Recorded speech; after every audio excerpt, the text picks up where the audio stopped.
Hello everyone. સો આજે આપણે લેક્ચરમાં એક નવા ટોપિક વિશે વાત કરવા જઈ રહ્યા છીએ, જે છે લિંગ નિશ્ચયન. ઓકે, સો અત્યારે સ્ટાર્ટિંગમાં લેક્ચરમાં આપણે સૌથી પહેલાં બધા જ ટેક્સ્ટબુકના પોઈન્ટ્સ છે તે કવર કરશું એઝ યુઝ્યુઅલ, જેમ આપણે એવરી લેક્ચરમાં કરીએ છીએ, રાઈટ? કે કોઈ પણ ટોપિક ચાલુ કરીએ ત્યારે પહેલાં તો તમારા NCERT સિલેબસ અકોર્ડિંગ ટેક્સ્ટબુકમાં જેટલી પણ થિયરી તે ટોપિકને રિલેટેડ આપેલી છે તેના વિશે ચર્ચા કરી. તો આજનો કમ્પ્લીટ લેક્ચર છે તે તમારો થિયોરિટિકલ બેઝ છે. ઇટ મીન્સ કે તેમાંથી તમને થિયોરિટિકલ ક્વેશ્ચન્સ પણ યાદ રાખવાના છે, કેમ કે પૂછાઈ શકે, રાઈટ? તો MCQ રિલેટેડ તો પ્રિપરેશન કરવાની જ છે, બટ સાથે સાથે 2-3 માર્ક્સ ઓર 4 માર્ક્સના ક્વેશ્ચન્સ પણ આમાંથી પૂછાઈ શકે, તો તમારે એ રીતે પણ પ્રિપેર કરવાના છે. ઓકે, સો આપણે સ્ટાર્ટ કરીએ. સૌથી પહેલા ટોપિક વિશે જોઈએ, લિંગ નિશ્ચય. તો શરૂઆતથી જ આપણે વાત કરીએ તો કે હિસ્ટ્રીથી વાત કરીએ કે કેવી રીતે અને કોણે છે તે આના વિશે સંશોધનો કરવાના ચાલુ કર્યા. તો હેન્કિંગ સાયન્ટિસ્ટનું નામ છે. ઇન 1891માં કેટલાક કીટકોમાં શુક્રકોષ જનનની વિભિન્ન અવસ્થાઓમાં એક વિશેષ કોષ કેન્દ્રીય સંરચના ઓળખી. એટલે જ્યારે તેઓ સ્ટડી કરતા હતા કીટકોમાં શુક્રકોષ જનન વિશે, ત્યારે આ શુક્રકોષ જનન એટલે કે શુક્રકોષ બનવાની ક્રિયા એ સમયે તેમને એક વિભિન્ન રચના છે તે જોવા મળી. તેની સાથે સાથે વિભિન્ન કોષ કેન્દ્રીય સંરચના છે તે જોવા મળી અને તેમણે ઓળખી.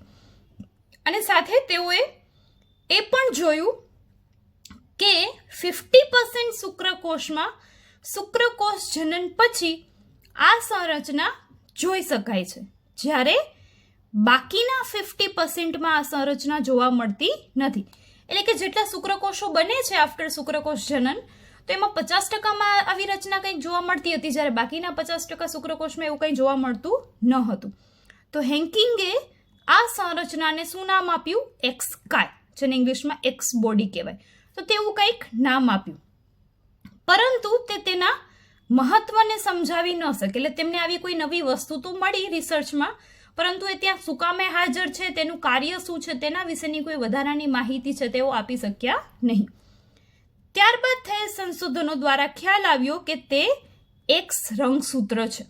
ઓકે, એટલે જેમણે હેન્કિંગે શરૂઆતમાં એક્સ કાય નામ આપેલું તે હકીકતમાં શું હતું? એક્સ રંગસૂત્ર હતું.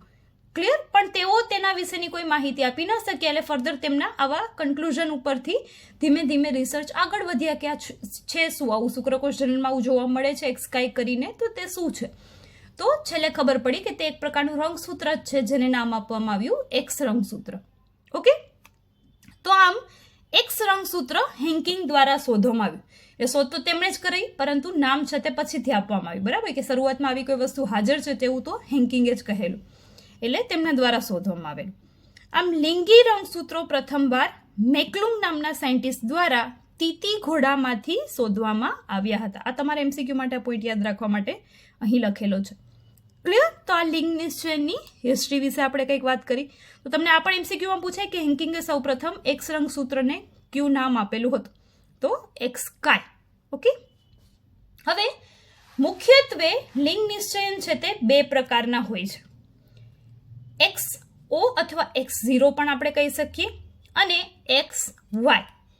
તો XO અને XY આવા કંઈક મુખ્ય બે પ્રકાર છે. બીજા આપણે પ્રકાર જોશું વધારાના પણ, બટ આ બે મુખ્ય પ્રકાર છે કે વધારે પડતા બેમાંથી કોઈ એક જ પ્રકાર છે તે જોવા મળતો હોય છે લિંગ નિશ્ચયનમાં. ઓકે, તો તેમાં પ્રથમ પ્રકાર વિશે આપણે વાત કરીએ, તો જે છે XO.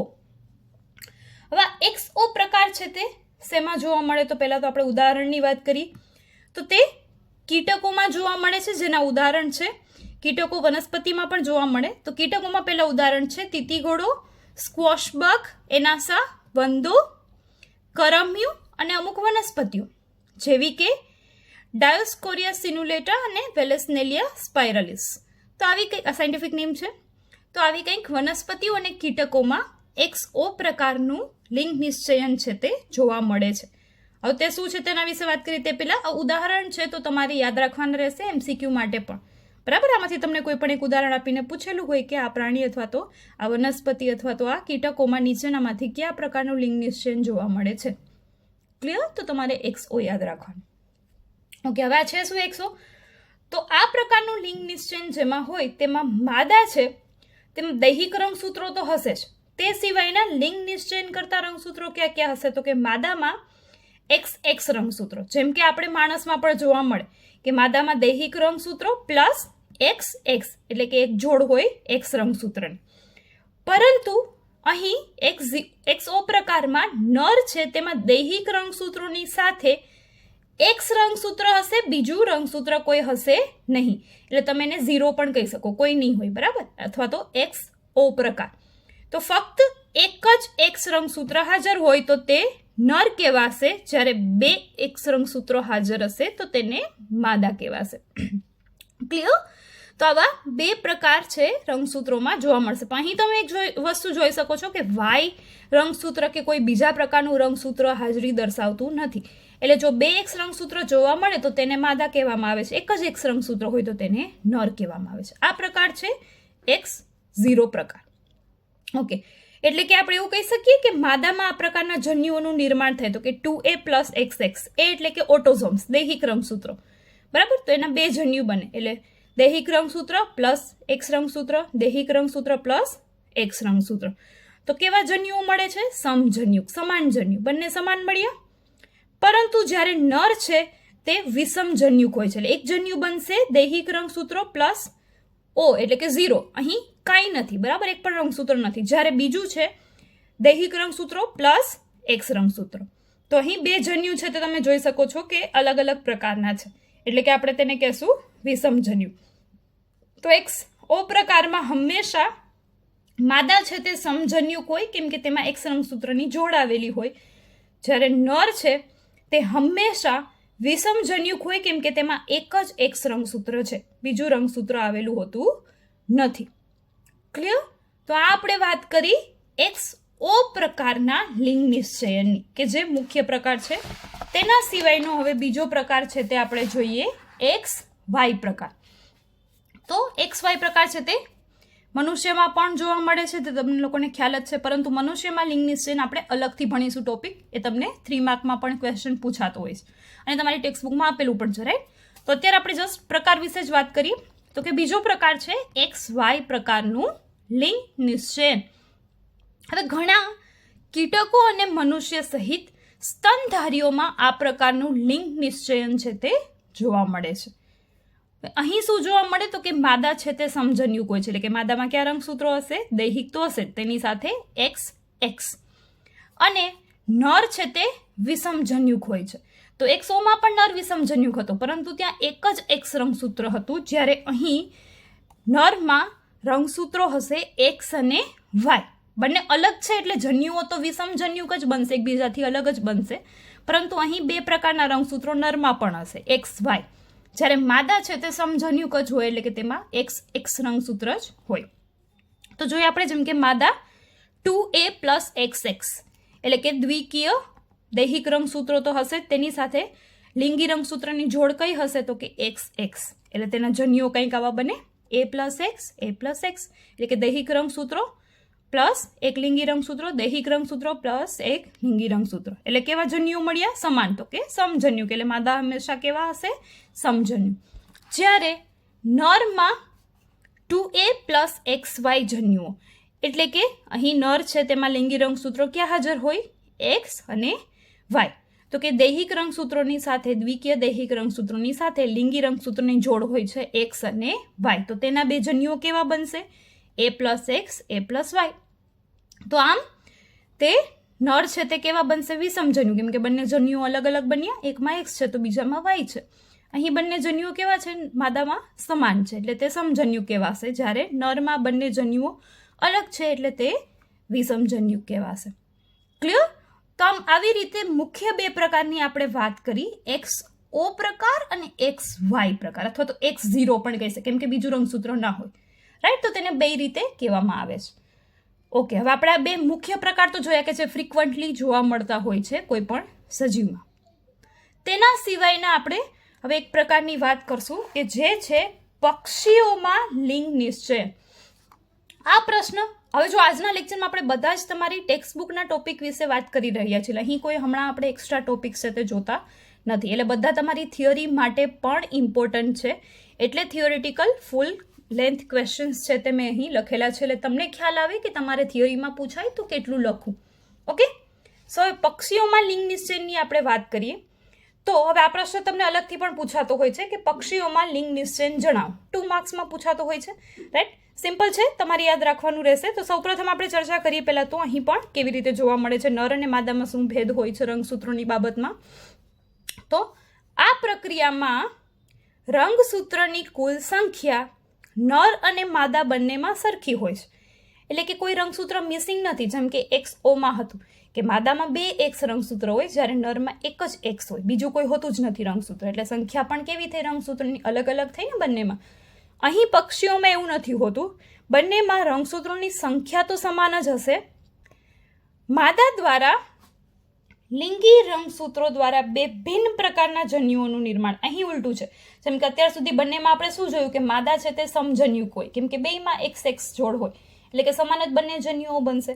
પરંતુ પક્ષીઓના કેસમાં કેવું છે, ત્યાં જન્યુઓનું નિર્માણ થશે ભિન્ન રીતે.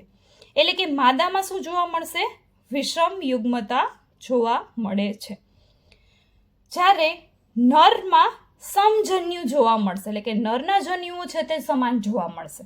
ઓકે, તો એક પક્ષીઓના કેસમાં બાકીના લિંગ નિશ્ચયન પ્રકારથી અલગ સંરચના જોવા મળે છે, કેમ કે અહીં માદા છે તે વિષમજન્યુક હોય છે, જ્યારે નર છે તે સમજન્યુક હોય છે. સો હવે પક્ષીઓમાં લિંગી રંગસૂત્રોને Z અને W રંગસૂત્ર વડે દર્શાવાય છે. જેમ કે આપણે X અને Y કહીએ છીએ, અહીં Z અને W રંગસૂત્રો વડે દર્શાવાય છે. તો આ પણ એક યુનિકનેસ છે પક્ષીઓમાં, તે યાદ રાખવાનું રહેશે તમારે ખાસ. તો જેમ કે પક્ષીઓમાં માદા છે તે કેવી રીતે આઈડેન્ટિફાઈ થાય, તો દૈહિક રંગસૂત્રો સિવાયની માદામાં લિંગી રંગસૂત્રની કઈ જોડ હશે, તો વિષમજન્યુક છે, એટલે કે અહીં ZW, બરાબર. જ્યારે નરમાં 2 Z હશે. જેમ કે આપણે સામાન્ય રીતે XY પ્રકારના લિંગી નિશ્ચયનમાં શું હોય છે, તો કે માદામાં XX સમાન રંગસૂત્રો હોય છે, અહીં એવું નરમાં હોય છે, અને જેને Z વડે દર્શાવાય છે. ઓકે, અહીં XY નો કોન્સેપ્ટ છે નહીં. તો ZW રંગસૂત્ર ધરાવતી માદા હોય એટલે કે વિષમ યુગ્મતા તેમાં જોવા મળે, જ્યારે નર છે તે ZZ રંગસૂત્ર ધરાવશે, લિંગી રંગસૂત્ર, એટલે કે તેમાં સમજન્યુ અવસ્થા જોવા મળે છે. હવે આ પ્રકારનું લિંગ નિશ્ચયન મુખ્યત્વે પક્ષીઓમાં તો જોવા જ મળે છે, પણ તે સિવાય પણ શેમાં જોવા મળે છે, તો કે કીટકો જેવા કે પતંગિયા અને ફૂદાઓ, પૃષ્ઠવંશીઓ જેવા કે પક્ષીઓ, માછલીઓ અને સરીસૃપોમાં પણ આવું લિંગ નિશ્ચયન જોવા મળે છે, જ્યારે વનસ્પતિ સૃષ્ટિમાં ફ્રેગારિયા ઇલેટ્યુડમાં પણ જોવા મળે છે. તો આમ વનસ્પતિ, અમુક પૃષ્ઠવંશીઓ, સરીસૃપો, કીટકો વગેરેમાં આ પ્રકારનું લિંગ નિશ્ચયન છે તે જોવા મળે છે, જેમાં રંગસૂત્રોને નામ આપવામાં આવે છે Z અને W. ઓકે, અને જેમાં માદા છે તે વિષમયુગ્મી હોય, નર છે તે સમયુગ્મી હોય. ક્લિયર? તો જન્યુઓ સમાન હોય તો તેને સમયુગ્મી કહેવાય, જન્યુઓ અલગ અલગ પ્રકારના બને તો તેને વિષમયુગ્મી કહેવાય. અલગ પ્રકાર પછી કોઈ પણ હોય, પરંતુ અલગ હોય એટલે તેને વિષમયુગ્મી કહેવાય. તો અહીં તમારે MCQ રિલેટેડ પણ ઘણા પોઈન્ટ્સ છે તે યાદ રાખવાના છે, તેમજ ઉદાહરણ ખાસ કરીને, તેમજ તમારે થિયોરિટિકલ પોઈન્ટ ઓફ વ્યૂથી પણ આ ક્વેશ્ચન છે તે હવે લિંગ નિશ્ચયન છે તેમાં તમને તેના પ્રકાર વિશે પૂછાય તો જે આપણે પહેલો ટોપિક જોયો XO એન્ડ XY તે વર્ણવવાનો રહેશે. પક્ષીઓમાં લિંગ નિશ્ચયન પૂછાય તો આ ટોપિક 2 માર્કમાં જસ્ટ અલગથી પૂછાય, XY પ્રકારનું લિંગ નિશ્ચયન જણાવો તો પણ અલગથી 2 માર્કમાં ક્વેશ્ચન. તો એ રીતે તમારે નોટ્સ બનાવીને આઈડેન્ટિકલ રીતે લખીને કે કયો ક્વેશ્ચન કેવી રીતે પૂછાય સમજવાનું રહેશે. ક્લિયર? ઓકે, સો હવે આપણે નેક્સ્ટ ટોપિકની ચર્ચા કરીએ, જે તમને 2 માર્ક કે 3 માર્કમાં પૂછાઈ શકે, જે છે મનુષ્યમાં લિંગ નિશ્ચયન. તો મનુષ્યમાં લિંગ નિશ્ચયન પદ્ધતિ છે તે XY પ્રકારની જ હોય છે, જે તમને લોકોને સામાન્ય ખ્યાલ જ છે, બરાબર. તેના વિશે આપણે વાત કરીએ તો હવે તેમાં આપણે થિયોરિટિકલ પોઈન્ટ્સની વાત કરીએ કે તમને સપોઝ ક્વેશ્ચન પૂછાય તો કેવી રીતે લખો, તેટલા માટે મેઇનલી અહીં પોઈન્ટ્સ છે તે ડિસ્ક્રાઇબ કરેલા છે. સેકન્ડલી આપણે લિંગ નિશ્ચયનની વાત કરીએ છીએ, એટલે કે લિંગી રંગસૂત્રોના કઈ રીતે જન્યુઓનું નિર્માણ થાય છે અને કેવી રીતે સંતતિનું નિર્માણ થાય છે તેના વિશે અહીં આપણે જેનેટિક બેઝિસ પર વાત કરવાની રહેશે આન્સરમાં. ઓકે, સો જોઈએ આપણે થિયરી. તો મનુષ્યમાં લિંગ નિશ્ચયન છે તે વાય પ્રકારનું જોવા મળે છે. હવે આપણને રંગસૂત્રોની સંખ્યાની વાત કરીએ તો ખ્યાલ જ છે કે કુલ મનુષ્યમાં 23 જોડ રંગસૂત્રો આવેલા હોય, રાઈટ. 23 જોડમાંથી 22 જોડ છે તે નર અને માદામાં બિલકુલ એક સમાન હોય છે, એટલે કે સરખા હોય છે, જેને આપણે શું કહીએ, દૈહિક રંગસૂત્રો કહેવાય, જેને ઇંગ્લિશમાં ઓટોઝોમ્સ કહેવાય. માદામાં 23મી જોડ હોય એક્સ રંગસૂત્રની, એટલે કે એક્સ રંગસૂત્રો હોય છે, જ્યારે નરમાં 23મી જોડ છે તે એક્સ અને વાય રંગસૂત્રો આવેલા હોય છે. જેમાંનો વાય રંગસૂત્ર છે તે નરના લક્ષણોને નિર્ધારિત કરે છે, એટલે કે નરપણાના લક્ષણો માટે જવાબદાર બધા જ જનીન છે તે ક્યાં આવેલા હોય, વાય રંગસૂત્ર પર. કેમ કે એક્સ તો બંનેમાં છે, માદામાં પણ છે અને નરમાં પણ છે. એટલે એક્સ રંગસૂત્ર છે એમાં ફક્ત માદાપણાના જ લક્ષણોવાળા જનીનો નથી, પરંતુ અમુક શરીરની સામાન્ય ક્રિયા માટેના જનીનો પણ આવેલા હોય છે કે જે નર અને માદા બંનેમાં જોવા મળશે, રાઈટ. તો આમ એક્સ રંગસૂત્ર છે તે ફક્ત ખાલી માદાને જ ડિસ્ક્રાઇબ નથી કરતું, તે માદાના લક્ષણો માટે જ જવાબદાર રંગસૂત્ર નથી. તેમાં બીજા ઘણા બધા જનીનો આવેલા છે કે જે બંનેમાં હોય છે, નર અને માદામાં. પરંતુ વાય રંગસૂત્ર એવું છે કે જે ફક્ત ને ફક્ત નરપણાના લક્ષણો માટે જવાબદાર જનીનો જ ધરાવે છે. તેમાં માદાને જરૂરી કોઈ પણ લક્ષણોના જનીન હોતા નથી, એટલે કે માદામાં વાય રંગસૂત્ર જોવા જ મળતું નથી. ક્લિયર? એટલા માટે અહીં લખેલું છે કે વાય રંગસૂત્ર નરના લક્ષણોને નિર્ધારિત કરે છે. એટલે નરપણા માટે વાય રંગસૂત્ર હોવું છે તે ખૂબ જ જરૂરી છે કોષમાં. ક્લિયર? હવે નરમાં શુક્રકોષ જનન દરમિયાન 2 પ્રકારના જન્યુઓ બને છે. તો કુલ ઉત્પન્ન થતા શુક્રકોષમાંથી, કેમ કે શુક્રકોષ જનનની ક્રિયા શું છે, શુક્રકોષ નિર્માણની ક્રિયા, રાઈટ. તો કુલ ઉત્પન્ન થતા શુક્રકોષમાંથી 50% શુક્રકોષ છે તે એક્સ રંગસૂત્રયુક્ત હોય છે અને બીજા 50% વાય રંગસૂત્રયુક્ત હોય છે. તેની સાથે દૈહિક રંગસૂત્રો તો હાજર જ હોય છે. એટલે જો બધા જ શુક્રકોષ જેટલા પણ બનશે, નિર્માણ પામશે, તેમાં દૈહિક રંગસૂત્રો તો હશે જ, પરંતુ અમુક શુક્રકોષ છે તેમાં 2 જન્યુમાંથી એક જન્યુ હશે, એટલે કે કાં તો એક્સ રંગસૂત્ર હશે અથવા તો અમુક 50% શુક્રકોષ છે તેમાં વાય રંગસૂત્ર હાજર છે. એટલે આવા 2 પ્રકારના જન્યુઓ બને, A+X અને A+Y. આ આપણે XY પ્રકારના લિંગ નિશ્ચયનમાં જોઈ ગયા કે નરમાં આવા 2 પ્રકારના જન્યુઓ બને. એટલે કે 50% શુક્રકોષ છે તેમાં આ જન્યુ આવેલું હશે, જ્યારે બીજા 50% શુક્રકોષમાં આ પ્રકારનું જન્યુ આવેલું હશે. પરંતુ અહીં આપણે જો માદાની વાત કરીએ તો કે માદામાં માત્ર એક જ પ્રકારનો અંડકોષ બને છે, જેમાં એક્સ રંગસૂત્ર હોય છે. કેમ કે માદામાં બંને રંગસૂત્રો ક્યાં છે, એક્સ જ છે. ક્લિયર? એટલે કે આવા જન્યુ બને A+X, A+X.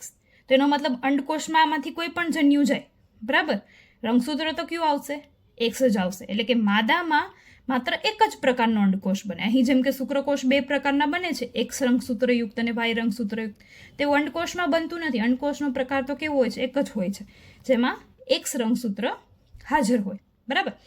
આવું શું કામે જન્યુ નિર્માણ થયું, કેમ કે અર્ધીકરણની આપણે વાત કરી હતી, બરાબર.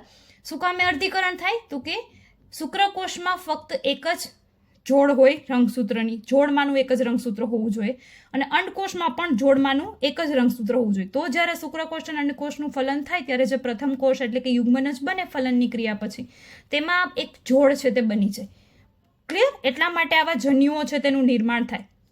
એટલે શુક્રકોષમાં કાં તો એક્સ રંગસૂત્ર હોઈ શકે કાં તો વાય હોઈ શકે, બંને એક્સ વાયની જોડ આખી ન હોય, રાઈટ. સેમ અંડકોષમાં પણ એક જ એક્સ હોઈ શકે, બંને એક્સ છે તે જોડમાં ન હોય ક્યારે, કેમ કે તેનું જો પછી શુક્રકોષ સાથે ફલન થાય તો રંગસૂત્રોની સંખ્યા છે તે નોર્મલ હોવી જોઈએ, એક જોડ એટલે કે 2 નંગ હોવા જોઈએ, તે વધી જાય, રાઈટ. એટલા માટે આવા જન્યુઓ બનશે. તો તમને આ જન્યુઓનો કોન્સેપ્ટ કે ક્લિયર હોવો જોઈએ કે અર્ધીકરણ થશે લિંગી કોષોમાં, એટલે કે શુક્રકોષ અને અંડકોષમાં, અને તેમાં ફક્ત જોડમાંનું એક જ રંગસૂત્ર છે તે હાજર હોય છે.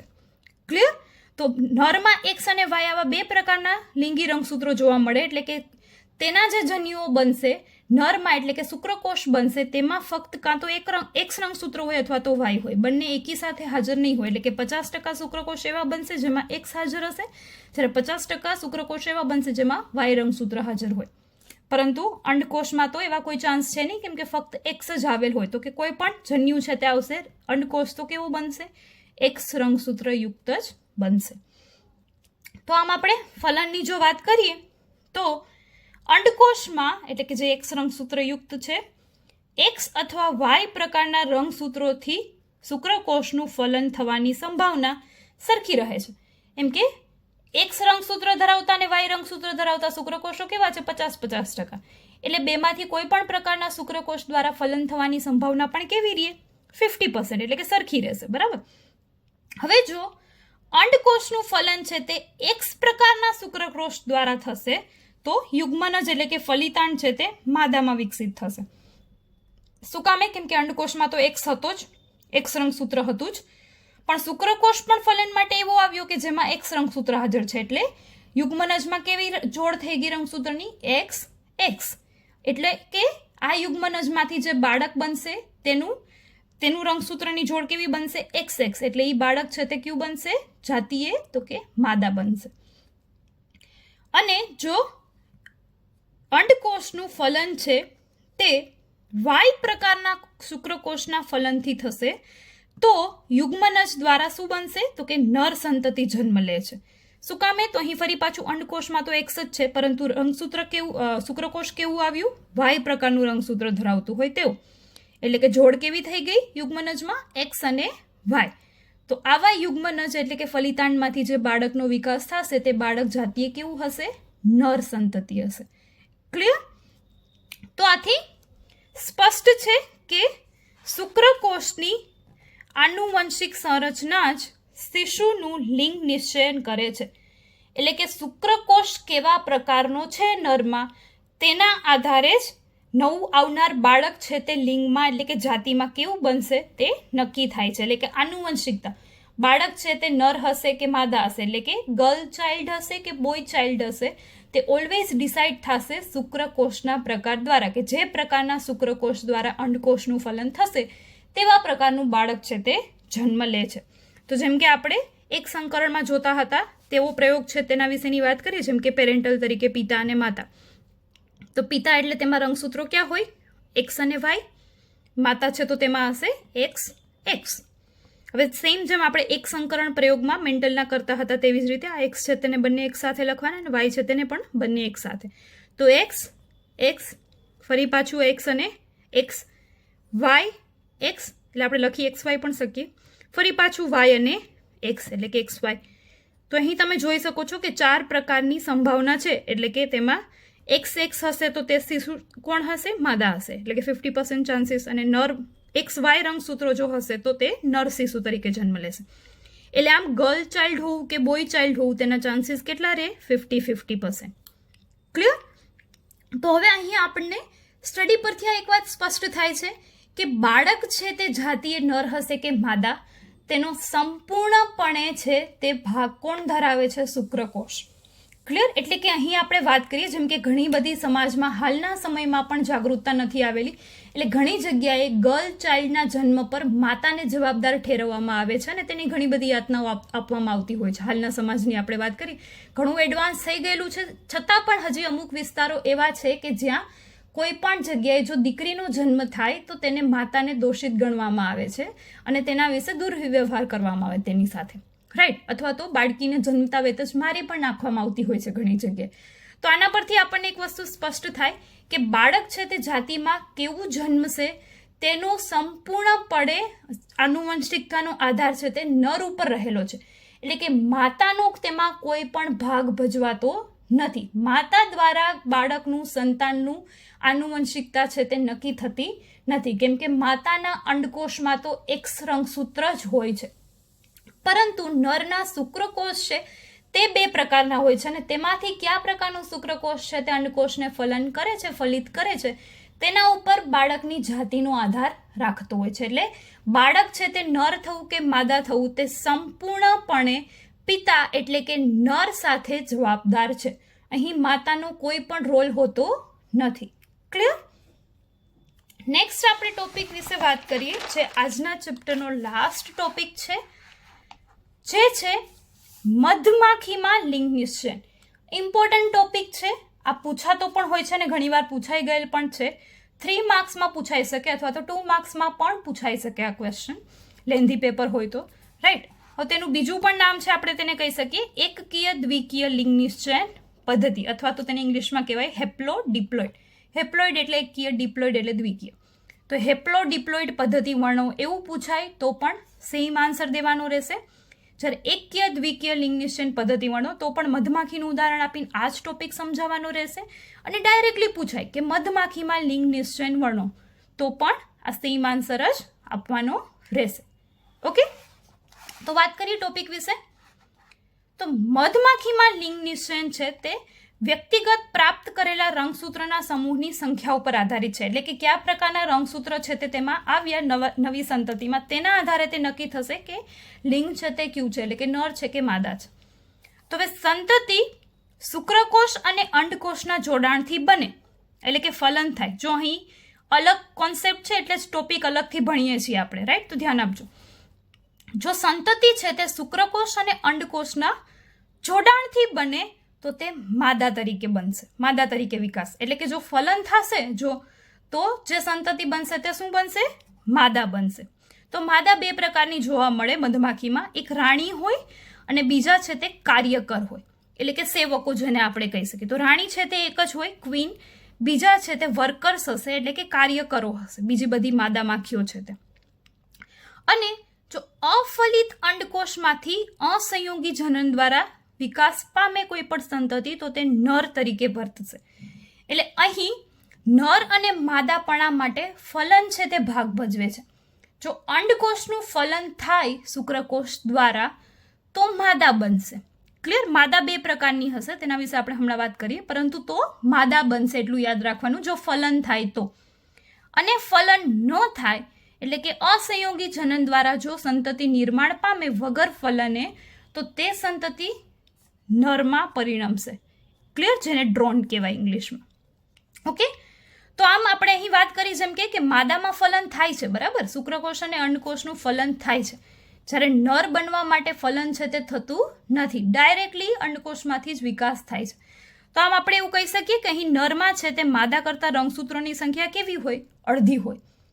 શું કામે? કેમ કે માદા બનવા માટે ફલન થાય છે, એટલે કે નરના રંગસૂત્રો અને એટલે કે પિતાના અને માતાના બંનેના રંગસૂત્રોનું મિશ્રણ આવશે. જ્યારે નર વિકાસ કેવી રીતે પામે છે? ડાયરેક્ટલી અંડકોષમાંથી, એટલે કે તેમાં ફક્ત અડધા જ રંગસૂત્રોની હાજરી હશે, રાઈટ. તો આમ આપણે એવું કહી શકીએ કે માદા છે તે દ્વિકીય હોય, જેમાં 32 રંગસૂત્રો આવેલા હોય, એમસીક્યુ માટે ખાસ યાદ રાખજો. અને નર છે તે એકકીય હોય, કેમ કે તેમાં ફલન વગર વિકાસ પામે છે, એટલે કે તેમાં 16 રંગસૂત્રો આવેલા હોય છે. આથી તેને એકકીય દ્વિકીય લિંગ નિશ્ચયન પદ્ધતિ છે તે કહેવામાં આવે છે.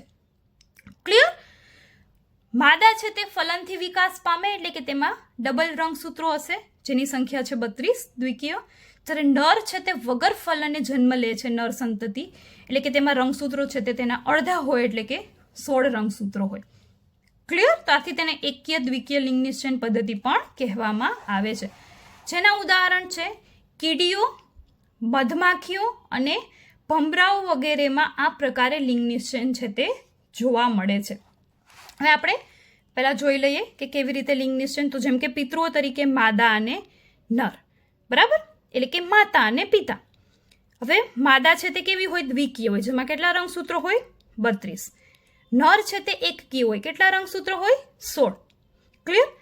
હવે માદા છે તેનું અર્ધસૂત્રીય વિભાજન થશે, એટલે કે અર્ધીકરણ થશે, એટલે કે 2 જન્યુઓ બને તો એક જન્યુ છે તે 16 રંગસૂત્રો ધરાવે, બીજું જન્યુ છે તે પણ 16 રંગસૂત્રો ધરાવે. જ્યારે નરમાં સંભાજન જ થશે તેના કોષોનું, એટલે અહીં અર્ધીકરણ થતું નથી, એટલે 16ના 16 જ રંગસૂત્રો રહે. તો હવે આપણે વાત કરી જનન કોષોનું નિર્માણ જોઈ લીધું. તમે માદામાં 2 જન્યુઓ બનશે, નરમાં એક જ જન્યુ રહેશે, કેમ કે સંભાજન જ થાય છે એટલે સમાન જ રહેશે સંખ્યા, અડધી નહીં થાય, કેમ કે ઓલરેડી અડધી હોય, રાઈટ.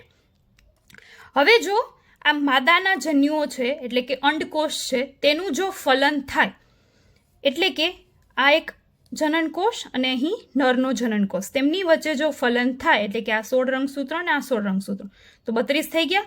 તો જો 32 રંગસૂત્રો હોય તો તેને આપણે શું કહેશું? માદા. તો તે સંતતિ છે તે માદા તરીકે વિકાસ પામે. એટલે કે જો માદાના અંડકોષનું ફલન થાય તો જે સંતતિ વિકાસ પામશે તે માદા તરીકે વિકાસ પામશે, કેમ કે તેમાં રંગસૂત્રોની સંખ્યા કેટલી હશે? 32. પરંતુ જો માદાના અંડકોષનું ફલન ન થાય અને ડાયરેક્ટલી અંડકોષમાંથી સંતતિનું વિકાસ થશે તો તે નર તરીકે વિકાસ પામશે, જેમાં રંગસૂત્રોની સંખ્યા કેટલી હશે? 16. ક્લિયર? તો અહીં તમે આ ચાર્ટ દ્વારા સમજી શકો કે ફલન થાય એટલે કે 16 ને 16 32 રંગસૂત્રો જો ભેગા મળે તો તે સંતતિ માદા બનશે. જ્યારે ફલન વગર ડાયરેક્ટલી જન્મ લેશે સંતતિ તો તેમાં 16 જ રંગસૂત્રો હશે એટલે કે નર તરીકે વર્તશે. ક્લિયર? હવે અહીં એક આ કોષ્ટક છે તમે એક્સ્ટ્રા બતાવેલું છે તમને માદાના પ્રકાર માટે, જે તમારે થિયરીમાં લખવાનું નહીં રહે, તમારી સમજ માટે લખેલું છે. ફલિત અંડકોષ હોય હંમેશા, એટલે કે જે ફલન થશે જ્યારે માદામાં, બરાબર?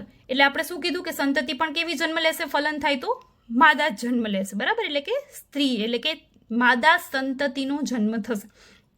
હવે જ્યારે અંડકોષનું ફલન થાય એટલે દ્વિકીય ડિંભ બને, જે દ્વિકીય હોય. એટલે તેમાંથી મેં તમને વાત કરી કે 2 પ્રકારની માદા છે તે બને, એક રાણી બને ને બાકીના છે તે કાર્યકરો એટલે કે સેવકો તરીકે વિકાસ પામે. તો કોણ રાણી બનશે માદા અને કોણ કાર્યકરો બનશે તે કેવી રીતે ડિસાઇડ થશે?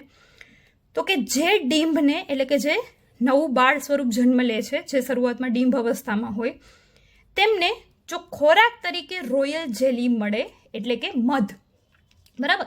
જો તેને ખોરાક તરીકે પોષણમાં રોયલ જેલી મળે પોષણ માટે, તો તે ડિંભ છે તે વિકાસ પામશે રાણીમાં, એટલે કે ફળદ્રુપ માદામાં, તેમાં ફળદ્રુપતા જોવા મળશે.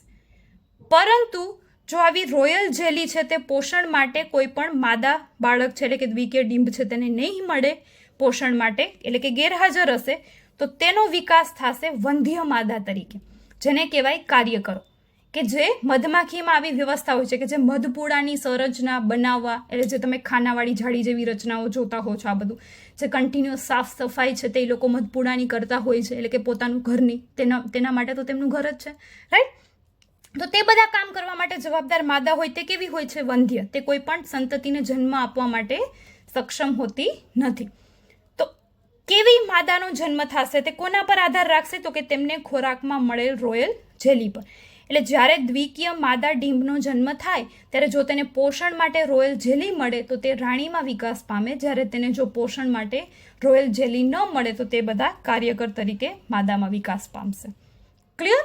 અને નર હંમેશા કેવો હોય? તો કે તેમાં એકકીય રંગસૂત્ર જ હશે, કેમ કે તે ફલન દ્વારા જન્મ લેતું નથી, નર સંતતિ છે તે. ઓકે? તો આમ આપણે અહીં લિંગ નિશ્ચયનની તમારી ટેક્સ્ટ બુકની કમ્પ્લીટ થિયરી છે તે આજે પૂરી કરી છે, જેમાં આપણે મેઇનલી 5 ટોપિક જોયા, જેમાં લિંગ નિશ્ચયનના 3 પ્રકાર જોયા, જેમાં પહેલું હતું XO પ્રકાર, બીજું જોયું XY, ત્રીજું જોયું આપણે પક્ષીઓમાં લિંગ નિશ્ચયન, જેમાં ZW વડે દર્શાવવામાં આવતું હતું લિંગ નિશ્ચયન. ત્યારબાદ એક ટોપિક જોયો આપણે મનુષ્યમાં લિંગ નિશ્ચયન, અને લાસ્ટ ટોપિક જોયો આપણે મધમાખીમાં લિંગ નિશ્ચયન. ક્લિયર? તો આવી રીતે કંઈક આપણે આજે ટોટલ 5 ટોપિક છે તે તમારી ટેક્સ્ટ બુકની થિયરીના કવર કરેલા છે, કે જે તમારે 2-3 માર્ક્સમાં પણ પૂછાતા હોય છે, ને એક સાથે 2 ટોપિક જો કમ્પાઇલ કરે તો 4 માર્કનો ક્વેશ્ચન પણ થઈ શકે, કે મનુષ્યમાં અને મધમાખીમાં લિંગ નિશ્ચયન વર્ણવું. એટલે બંને 2-2 માર્કના ક્વેશ્ચન થઈ અને 4 માર્કનો ફૂલ ક્વેશ્ચન પણ થઈ શકે, રાઈટ? એટલે તમારે પ્રિપેર છે તે એવી રીતે કરવાના રહેશે. અને આમાંથી એક લાઇન છે તે MCQ માટે પણ કેવી રીતે પૂછાય એ પણ મેં તમને જે તે સમય ટોપિક જ્યારે સમજાવેલો ત્યારે કીધેલું છે. ઓકે? તો આ લિંગ નિશ્ચયનો તમારો ટેક્સ્ટ બુકનો અહીં ટોપિક છે તે પૂરો થયેલ છે.